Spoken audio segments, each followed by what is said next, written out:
नमस्कार, खबर उत्तराखंड देख रहे हैं आप और मैं हूं आपके साथ गौरव राजेंद्र। बुलेटिन की शुरुआत करते हैं। उत्तराखंड की बीजेपी सरकार ने समान नागरिक संहिता कानून लागू करने की कवायद तेज कर दी है। यूसीसी नियम और कार्यान्वयन समिति के अध्यक्ष जो है शुक्रवार को देहरादून में सीएम पुष्कर सिंह धामी को अंतिम रिपोर्ट सौंपी। सीएम धामी ने कहा कि समान नागरिक संहिता की नियमावली तैयार हो गई है और शीघ्र ही कानून लागू होगा। सीएम पुष्कर सिंह धामी ने मीडिया से बात करते हुए कहा कि हमने चुनाव से पहले वादा किया था कि सरकार बनाने के बाद हम यूसीसी लाएंगे। 7 फरवरी 2024 को यह विधेयक पास हो गया और 12 मार्च 2024 को राष्ट्रपति की स्वीकृति के बाद यह पारित हो गया। इस पर सीएम ने कहा कि यूसीसी के पारित होने के बाद यह सवाल था कि यह कानून कैसे लागू होगा। इसके लिए पूर्व मुख्य सचिव शत्रुघ्न सिन्हा की अध्यक्षता में समिति बनाई गई, जिसमें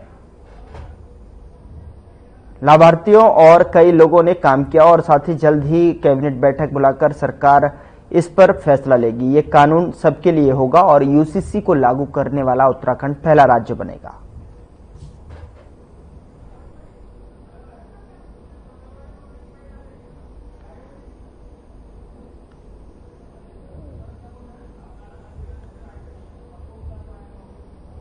नियमावली का ड्राफ्ट बनने वाली समिति के अध्यक्ष पूर्व मुख्य सचिव शत्रुघ्न सिन्हा ने मुख्यमंत्री पुष्कर सिंह धामी को सचिवालय में यह ड्राफ्ट सौंपा। आपको बता दें कि मुख्यमंत्री पुष्कर सिंह धामी ने कहा कि उत्तराखंड में समान नागरिक संहिता के क्रियान्वयन के लिए नियमावली का ड्राफ्ट मिल चुका है।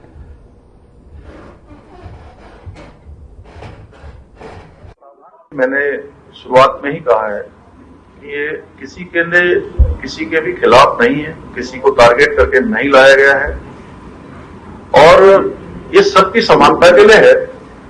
और जब हम विशेष जब हम ड्राफ्ट बनाने वाली कमेटी का हम गठन कर रहे थे, उस समय भी मैंने कहा था कि चूंकि आपने भी वो प्रश्न चूंकि आप बहुत आगे बढ़ गया है इसलिए उसको थोड़ा घुमा के पूछा है।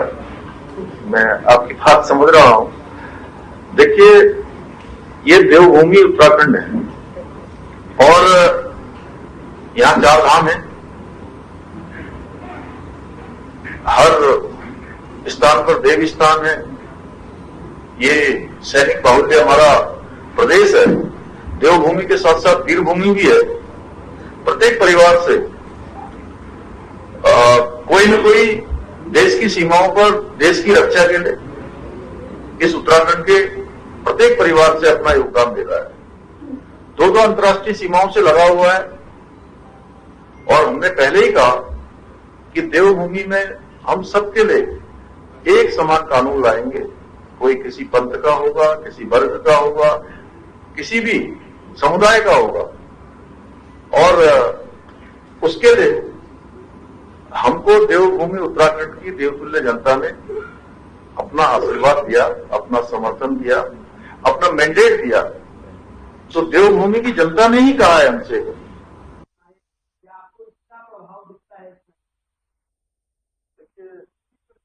राजधानी देहरादून स्थित परिवहन विभाग में गढ़वाल संभाग आयुक्त विनय शंकर पांडे की अध्यक्षता में आरटीए की बैठक आयोजित की गई, जहां संभागीय परिवहन अधिकारी सुनील शर्मा, बता दें कि जिलाधिकारी सविन बंसल, वरिष्ठ पुलिस अधीक्षक अजय सिंह सहित तमाम आला अधिकारी मौजूद रहे। इस दौरान मीडिया से मुखातिब होते हुए गढ़वाल संभाग आयुक्त विनय शंकर पांडे ने कहा कि इस महत्वपूर्ण बैठक में 6 से 7 बिंदुओं पर चर्चा हुई, जिसमें एक सबसे महत्वपूर्ण बिंदु पर्यावरण की शुद्धता को लेकर था, जो कि शहर के लिहाज से भी बहुत महत्वपूर्ण है और जिसमें शहर में संचालित हो रहे विक्रमों के लिए एक पॉलिसी लाई गई थी, जिसमें तमाम विक्रमों को सीएनजी में कन्वर्ट किया जाए और उसका जो भी खर्चा होगा उसमें 50% सब्सिडी सरकार वहन करेगी।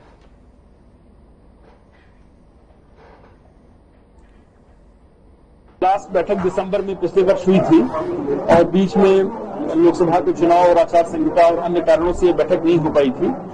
तो एक तो आरटीओ साहब को मैंने ये डायरेक्शन दिया है कि इसकी नियमित रूप से इसकी बैठक होनी चाहिए। आज की बैठक में कुल मिलाकर 6-7 महत्वपूर्ण एजेंडे थे और एक सबसे इम्पोर्टेंट जो एजेंडा था और जिसकी आवश्यकता इस पूरे शहर को भी है कि पर्यावरण की शुद्धता, उसमें हमारे जो विक्रम हैं उनके लिए गवर्नमेंट ने एक पॉलिसी लाई थी कि उसको वो सीएनजी में कन्वर्ट करें और उसमें जो भी खर्च आएगा उसका 50% सब्सिडी गवर्नमेंट दे रही है। तो उसके लिए सहमति बन गई है और इन लोगों ने आश्वस्त किया है जो भी ऑपरेटर्स हैं कि इसको हम यथाशीघ्र चेंज कर लेंगे। इसमें इनको ये लिबर्टी दी गई है कि उनको रूट ऑप्शनल होगा, वो जो रूट लेना चाहेंगे, जिस रूट पे चलना चाहेंगे उनको परमिट हम देंगे। देखिए ऐसा है, देहरादून से मसूरी और मसूरी के अंदर पर्यटकों की सुविधा के लिए ये प्रशासन ये विचार कर रहा है कि मसूरी के पार्किंग से अन्य स्थानों के लिए शटल सेवा चलाई जाए, जिससे कि जो प्राइवेट गाड़ियां या पर्यटकों की गाड़ियां हैं वो मसूरी के अंदर ना जाए, जिससे ट्रैफिक जैम की समस्या उत्पन्न हो। उसके लिए आरटीए ने विचार किया है और जब तक उनका रूट पास नहीं होता है तब तक टेम्परेरी परमिट के माध्यम से जो नगर पालिका मसूरी है उनके माध्यम से 2 बसों को शटल की तरह चलाने पर विचार किया गया है।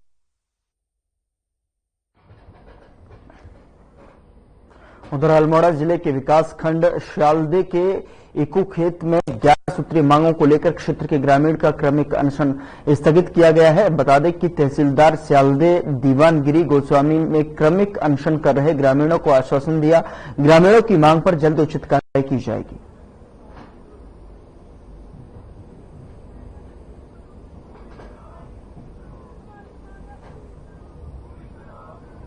प्रशासन के साथ और तमाम विभागों के साथ संयुक्त वार्ता कर धरना प्रदर्शन को स्थगित किया गया है और कुछ शर्तों के साथ जो तमाम आंदोलनकारी साथी उस वार्ता में थे और उनकी संयुक्त सहमति के आधार पर स्थगित किया गया है और प्रशासन को अवगत कराया गया है कि अगर हमारी मांगे शीघ्र पूर्ण नहीं हुई तो हम पुनः अब की बार हमारा कर्मिक अनशन नहीं, अब आमरण अनशन होगा, क्योंकि 4 महीने का समय प्रशासन ने मांगा है और हमने उनको 5 महीने का समय दिया है। अगर 5 महीने में भी जन मुद्दों पर, जन समस्याओं पर अगर कार्रवाई नहीं हुई तत्काल प्रभाव से तो हम आमरण अनशन के लिए बाध्य होंगे। उधर अल्मोड़ा नगर के चीना खान में पिछले कई समय से तेंदुए की दस्तक से लोगों में दहशत का माहौल बना हुआ था, जिसको लेकर वन विभाग की ओर से क्षेत्र में पिंजड़ा लगाया गया था। वन विभाग ने तेंदुए को काबू कर लिया है, जिसके बाद स्थानीय लोगों ने राहत की सांस ली।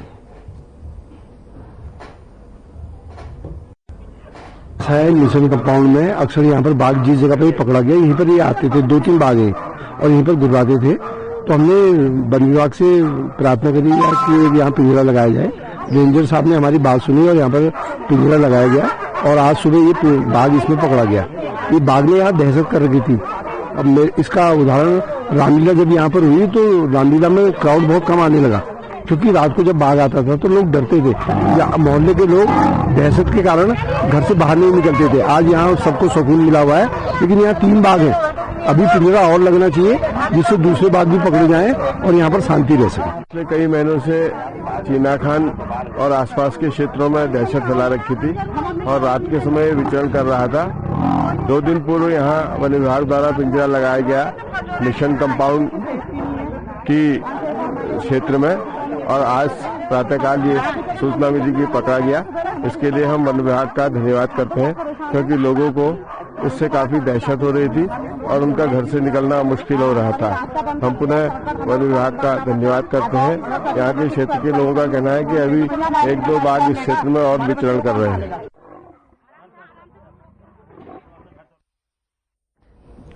उधर आवास विकास स्थित सरस्वती विद्या मंदिर इंटर कॉलेज में समाज जागरण विषय पर बैठक का आयोजन किया गया, जिसमें मुख्य अतिथि विद्या भारती के क्षेत्रीय संगठन मंत्री डोमेश्वर साहू पहुंचे और उन्होंने अपने सहयोगी भवन चंद्र विनोद रावत और युवराज शर्मा, अखंडानंद महाराज और कॉलेज प्रधानाचार्य उमाकांत पंत के साथ मिलकर कार्यक्रम का शुभारंभ दीप प्रज्वलित करके किया।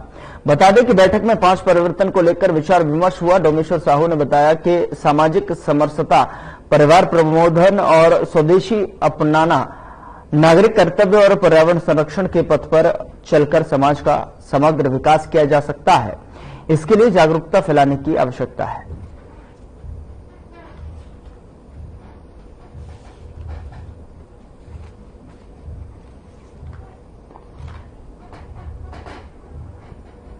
उधर अल्मोड़ा जिले के विकासखंड सल्ट के राजकीय इंटर कॉलेज खुमाड में 2 दिवसीय खंड स्तरीय संस्कृत प्रतियोगिता संपन्न हुई। बता दें कि कार्यक्रम का विधिवत शुभारंभ सल्ट एसडीएम संजय कुमार ने किया।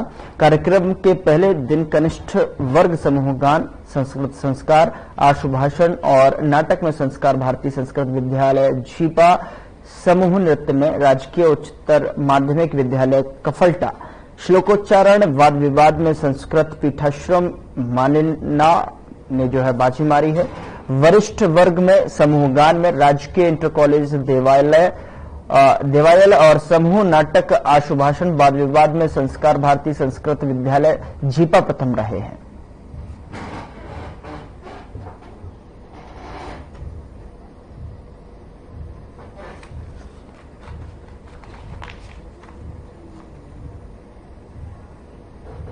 उधर केदारनाथ विधानसभा सीट पर उपचुनाव को लेकर घोषणा होते ही अब दावेदार भी खुलकर अपनी दावेदारी पेश कर रहे हैं। बता दें कि भाजपा हो या फिर कांग्रेस, दोनों ही दलों में दावेदारों की लंबी कतार है। ऐसे में भाजपा में दावेदार अब खुलकर दावेदारी पेश कर रहे हैं। भाजपा नेता और पूर्व निर्दलीय चुनाव लड़ चुके कुलदीप रावत ने अपनी दावेदारी पेश कर दी है।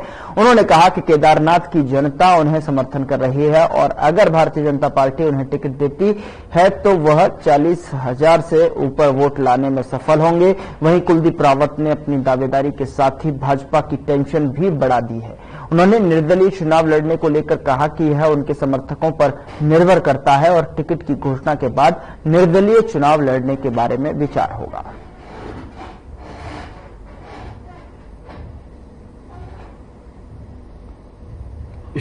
अभी इस बीच मेरे 1.5 महीने से कुछ समर्थन कार्यक्रम हुए हैं जिसमें जनता बहुत खुल के आई है। महिलाएं आई हैं, युवा आए हैं। उनकी एक उम्मीद है कि अगर आप हमारे क्षेत्र पर आपको मिलता है आप कुछ बहुत अच्छा कर पाएंगे, क्योंकि मैंने समाज सेवक था, बहुत सारे काम वहां पे किए हैं। अब जो व्यक्तिगत स्तर के होते हैं, जैसे अनाथ बच्चों को गोद लेना, गरीब लड़कियों को शादी करवाना, किसी गरीब का इलाज करवाना, विधवा बहनों की मदद करना, धार्मिक कार्य में सहयोग करना, खेल कूद में सहयोग करना, ऐसे मैंने कई काम वहां पे किए हैं। उससे लोग प्रभावित होकर मुझसे जुड़े हुए हैं और मेरे कामों से जुड़े हुए हैं, क्योंकि 2 चुनाव जो मैंने रहे हैं वो कोई पॉलिटिकल चुनाव नहीं समझ के हम सामाजिक कार्यकर्ता था, इसलिए लोगों ने एक मुझसे उम्मीद जताई थी कि अगर आप क्षेत्र पर निर्भर करते हो तो कुछ नहीं हो पाएगा।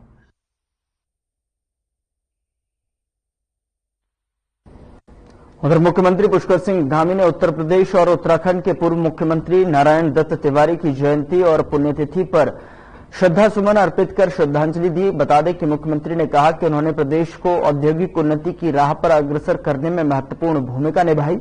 उनके द्वारा किए गए विकासपरक कार्य हमारे लिए सदैव प्रेरणा स्रोत रहेंगे।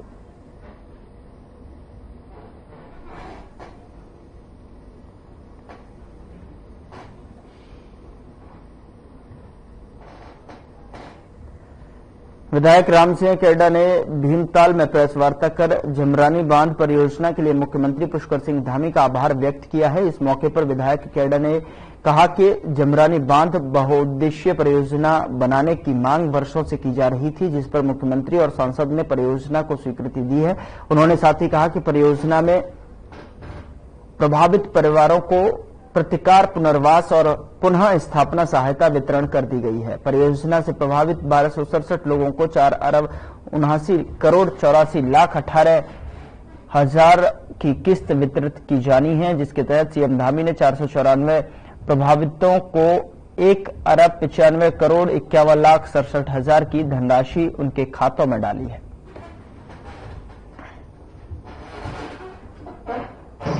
जिस काम की हम कोई तुलना ही नहीं की जा सकती है कि जमरानी बांध का निर्माण लोगों के लिए सपने के बराबर था। कि कई लोग, विपक्ष के लोग कहते थे कि कब बांध बनेगा, कब लोगों को पुनर्वास होगा, कहाँ उनको जमीन मिलेगी, कहाँ उनके लिए आवास बनेगा। लेकिन आज स्टेप बाई स्टेप माननीय नरेंद्र मोदी जी ने, पुष्कर धामी जी ने सब व्यवस्थाएं पूरी कर दी है और जिनको पुनर्वास होना है उनके लिए सब व्यवस्था हो गई है।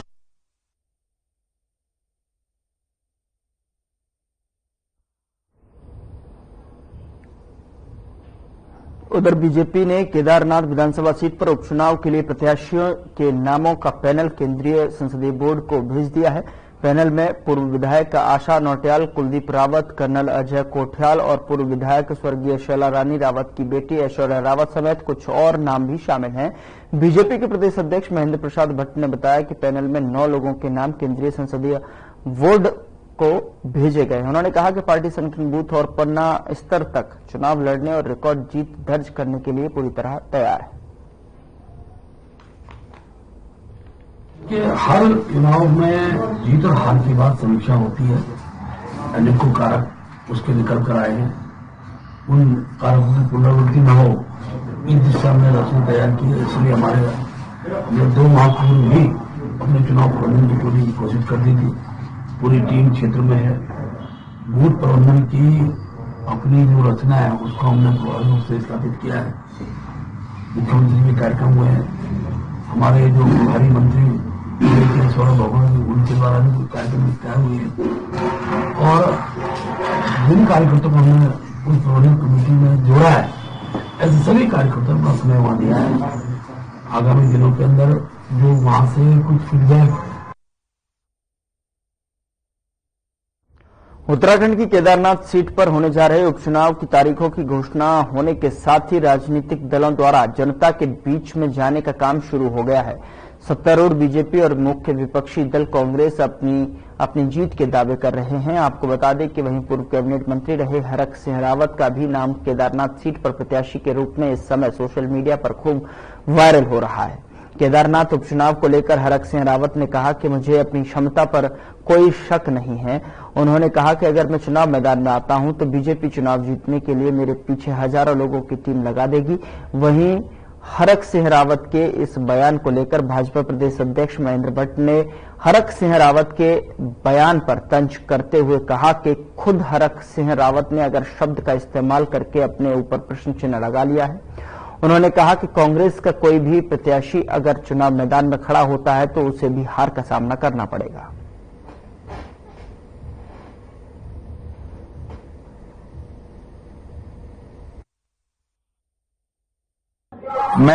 मुझे अपनी क्षमताओं पर वो नहीं है और मुझे अपनी लोकप्रियता पर केदारनाथ में अपनी लोकप्रियता पर भी मैं कम नहीं है। मैंने बहुत सेवा की है केदारनाथ की, बाबा की भी बहुत सेवा की है, लेकिन मेरे मैदान में आते ही ये चुनाव भाजपा अगर 100 घोड़े लगाएगी, माना अगर कोई और लड़ेगा। श्री रावत जी कांग्रेस के सदस्य हैं, बहुत वरिष्ठ नेता हैं। पहली बात तो अगर शब्द बोल के उन्हें प्रश्न खड़ा कर दिया, अगर मुझे टिकट मिलता है, हम तो चाहते हैं कांग्रेस के कोई भी प्रत्याशी हो, हम उसको हराएंगे और हरा सिंह भी क्योंकि हमारे दल में पहले रहे हैं। व्यक्तिगत सुझाव यही है कि देवभूमि केदारनाथ की विधानसभा भाजपा की विधानसभा है, वो खुले ना सही आंतरिक भाव से भाजपा जीते, इसकी आराधना बाबा केदार से करे। उधर देवभूमि उत्तराखंड में चल रही चारधाम यात्रा में यात्रियों को रास्तों पर किसी परेशानी का सामना न करना पड़े, उसे लेकर लोक निर्माण विभाग लगातार गड्ढा मुक्त अभियान चला रहा है। इस बात पर उत्तराखंड के लोक निर्माण और पर्यटन मंत्री सतपाल महाराज ने कहा कि गड्ढा मुक्त अभियान में निर्धारित लक्ष्य के अनुरूप 65% काम पूरा हो चुका है, जिसमें राष्ट्रीय राजमार्ग में कुल 2316 किलोमीटर में से 1517 किलोमीटर सड़क पर मरम्मत का काम हुआ है। साथ ही उन्होंने कहा कि चारधाम यात्रा में अभी तक कुल 40,62,706 यात्रियों ने दर्शन किए हैं और हेमकुंड साहिब के कपाट बंद हो चुके हैं। लोक निर्माण विभाग द्वारा राज्य के राष्ट्रीय राजमार्ग में गड्ढा मुक्त अभियान के अंतर्गत कुल 2316 किलोमीटर सड़कों में से 1517 किलोमीटर सड़कों को गड्ढा मुक्त करने के अलावा पैच मरम्मत का कार्य पूर्ण किया जा चुका है। इस प्रकार लक्ष्य के अनुरूप 65% कार्य पूर्ण किया जा चुका है और भी हम तेजी से काम कर रहे हैं। इसके साथ साथ जो हमारी यात्रा है ये चल रही है। यमुनोत्री में 6,57,067 यात्री पहुंच चुके हैं, दर्शन कर चुके हैं। गंगोत्री में 7,53,991 यात्री पहुंच चुके हैं। महिला सृजन नीति को लेकर राजधानी देहरादून के विधानसभा भवन में उत्तराखंड की महिला सशक्तिकरण और बाल विकास मंत्री रेखा आर्या की अध्यक्षता में महत्वपूर्ण बैठक हुई, जिसमें राज्य महिला आयोग के अध्यक्ष कुसुम खंडवाल और महिला कल्याण विभाग के निदेशक प्रशांत आर्य भी मौजूद रहे। इस मौके पर रेखा आर्या ने कहा कि महिलाओं का आर्थिक सशक्तिकरण हमारा केंद्र बिंदु है, लेकिन इसके साथ हमने सोचा है कि एक बच्ची के जन्म से विवाह और वृद्धावस्था तक आने वाली सभी परिस्थितियों के अनुरूप व्यवस्थाओं को हम इस महिला नीति में लेकर आए। साथ ही उन्होंने कहा कि मानसिक रूप से ग्रसित महिलाओं के लिए महिला नीति में विशेष उल्लेख करने के लिए भी अधिकारियों को निर्देश दिए गए हैं। देखिए, आज महिला नीति 2024 के परिप्रेक्ष्य में हम लोगों ने आज काफी कुछ समीक्षा करी है, जिसमें हमारे महिला आयोग की अध्यक्षा भी रही और संबंधित हमारे विभागों के अधिकारीगण भी रहे। निश्चित रूप से समीक्षा करने के दौरान में महिलाओं की आर्थिक सशक्तिकरण का पहलू तो मुख्य केंद्र बिंदु में है ही। इसके साथ ही ये भी कोशिश है कि एक बच्ची के गर्भ में जन्म से लेकर उसके शिक्षा से लेकर उसके युवती बनने से लेकर उधर सीएम के निर्देश और दीपावली को मद्देनजर रखते हुए खाद्य सुरक्षा विभाग की टीम पूरी तरह से अलर्ट मोड में नजर आ रही है। बता दें कि जिसको लेकर जसपुर में उत्तराखंड और उत्तर प्रदेश बॉर्डर पर वाहनों और खाद्य दुकानों का औचक निरीक्षण किया गया। निरीक्षण के दौरान कुछ वाहनों के लाइसेंस भी रिन्यूअल नहीं पाए गए। कुछ खाद्य पदार्थों की दुकानों पर गंदगी के अंबार मिले, जिनको लेकर खाद्य सुरक्षा अधिकारी ने दुकानदार को जमकर लताड़ लगाई। बता दें कि साथ साथ साफ सफाई पर विशेष जोर देने के निर्देश दिए गए हैं। इस दौरान टीम ने संदेह के आधार पर मिठाइयों और दूध, पनीर, मावा के लगभग 1 दर्जन नमूने जांच के लिए इकट्ठा किए। यूपी बॉर्डर उत्तराखंड के बॉर्डर पर गाड़ी की पहली थी और उसके बाद हमने जसपुर में किसान है जो मिठाई, मावा, दूध पदार्थ बेच रहे हैं, उनका चेकिंग के दौरान हमने कुछ संदिग्ध खाद्य पदार्थ में उनके नमूने भी हमने संग्रह किया। लगभग अभी तक हमने 7 नमूने उनको सब कुछ नोटिस दे रहे हैं, अपना लाइसेंस बनाना, नहीं तो लाइसेंस नहीं बनाते चालानी कार्रवाई की जाएगी।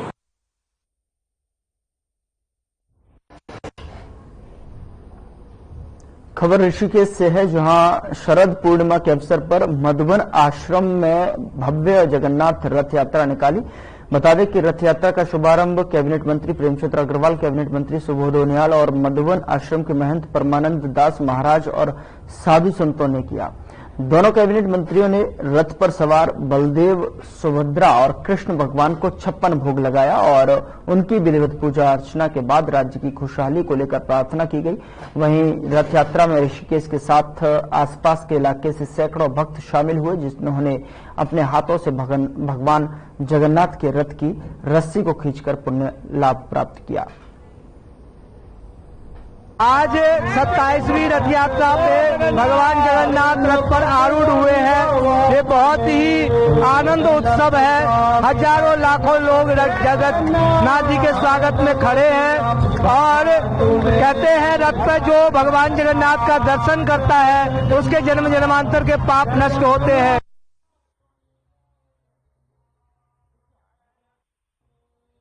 उधर पौड़ी में वाल्मीकि जयंती के अवसर पर वाल्मीकि समाज के लोगों ने पीडब्ल्यूडी गेट सिविल लाइन से भगवान वाल्मीकि की भव्य शोभा यात्रा निकाली और मुख्य मार्ग एजेंसी चौक और अपर बाजार होते हुए ये शोभा यात्रा लक्ष्मी नारायण मंदिर तक गई। शोभा यात्रा में महर्षि वाल्मीकि राम, माता सीता, लक्ष्मण और हनुमान के रूप में सजे पात्रों का भक्त जनों ने फूलमालाओं से स्वागत किया।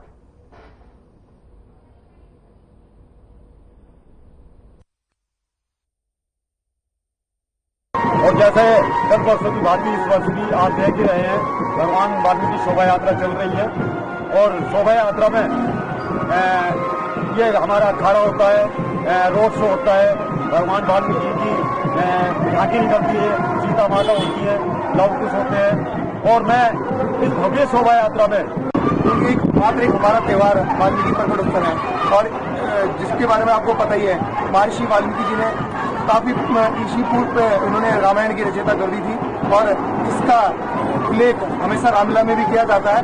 तो और एक चीज मैं कहना चाहूंगा पौड़ी की सम्मानित जनता से भी कि वो हमारा जो रामलीला हमेशा नवरात्रों के समय में मंच के माध्यम से की जाती है, उसमें एक महर्षि वाल्मीकि जी का रोल जरूर रखा जाए स्टार्टिंग में। उससे क्या है कि हमारे लोग और को अच्छा भी लगेगा और जागरूकता भी रहेगी। दूसरी बात, कल दिनांक 16/10/2024 को कोट साड़ा से जहाँ पे काफी ईसा पूर्व एक महर्षि वाल्मीकि आश्रम है।